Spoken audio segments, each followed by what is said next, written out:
Mr. Barr, I ask these questions, these two questions of every nominee who comes before any of the committees on which I sit, and these are the questions. Since you became a legal adult, have you ever made unwanted requests for sexual favors or committed any verbal or physical harassment or assault of a sexual nature? No.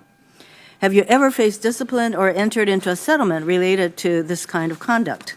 No. Just asking us to trust you is not enough. Why won't you simply follow Jeff Sessions' lead and take and follow, the critical portion being follow, the advice of the department's ethics officials? Because the regulations and the responsibilities of the Attorney General as the head of the agency vest that responsibility in the Attorney General. And I am not going to surrender the responsibilities of the Attorney General to get the title. I don't need the title. If you don't trust me you have repeated that answer many, many times. However, I think we all acknowledge that Jeff Sessions possibly didn't want to recuse himself, but he did.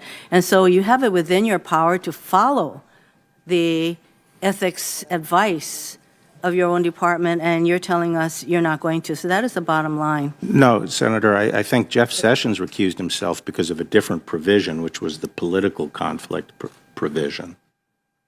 I think he played a role in all of the things that campaign. In the context of all of the things that you have done, basically to get the attention of President Trump to nominate you, I would say that there's a political context to what your decision should be also. Let me move on.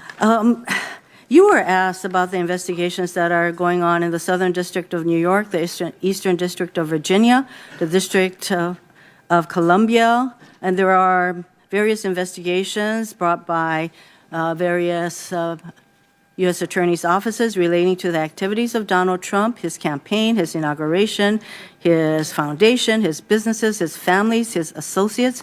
Do you consider these to be lawful investigations? Because I believe that you responded to Senator Blumenthal that if these are lawful investigations by the U.S. attorney's offices, that you do not see yourself interfering with them.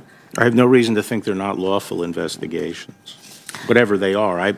You seem to know more than I do about what's under investigation. That's reassuring that you're wanting to have the Mueller investigation go forward extends to all of these other U.S. attorneys' investigations. You have testified that you'd like to make as much of the original report and so all I can say right now is as possible. Yeah, all I can say right now is my goal and intent is to get as much information out as I can, consistent with the regulations. So do you think that as to the last one, which has to do with consent decrees, that there is a role for the Department of Justice in addressing systemic police misconduct?